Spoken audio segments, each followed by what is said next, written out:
वृंदावन की पवित्र भूमि, जहां हर कण में माधुर्य बसता है। नीले आकाश के नीचे, यमुना किनारे, एक बालक बांसुरी बजा रहा था, जिसकी धुन पर समस्त ब्रह्मांड झूम रहा था। उस धुन को सुनकर एक किशोरी धीरे धीरे पास आई। वो थी राधा। कृष्ण की बांसुरी की हर लय राधा के हृदय की धड़कन बन चुकी थी। दो आत्माएं पहली बार एक लय में बंधी थी। दिन बीतते गए, वृंदावन उनका आंगन बन गया। कभी रसलीला की हंसी, कभी छेड़छाड़ की मधुर शरारतें, हर पल प्रेम की भाषा में लिपटा हुआ। एक दिन राधा ने मुस्कुराते हुए पूछा, कान्हा, क्या हमारा प्रेम सदा यूं ही रहेगा? कृष्ण ने बांसुरी रख दी। उनकी आंखों में गहराई थी, जैसे समुद्र ने अपने रहस्य छिपा लिए हों। उन्होंने कहा, राधे, प्रेम वो दीपक है जो कभी बुझता नहीं, जिसे विरह की हवा भी और प्रज्वलित करती है।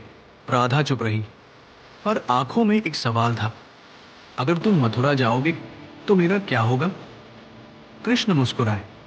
जहां राधा है, वहां कृष्ण है।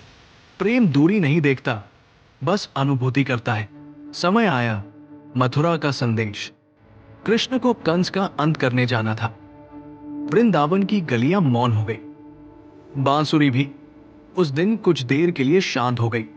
राधा ने उस दिन पहली बार महसूस किया कि प्रेम में मिलन से बड़ा है विरह, क्योंकि वही विरह आत्मा को ईश्वर से जोड़ता है। वर्ष बीत गए, कृष्ण द्वारका के राजा बने, पर हर रात जब हवा चलती, वृंदावन की ओर से वही बांसुरी की धुन आती, मानो आत्मा राधा को पुकार रही है। कहा जाता है, कृष्ण ने जीवन भर बांसुरी फिर नहीं बजाई, क्योंकि वो स्वर राधा के बिना अधूरा था। और राधा वृंदावन में वही धुन सुनती रही, जो अब केवल उनके हृदय में बजती थी।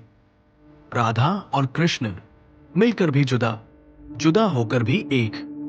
उनका प्रेम न आरंभ है, न अंत। वो तो ब्रह्मांड की शाश्वत धड़कन है।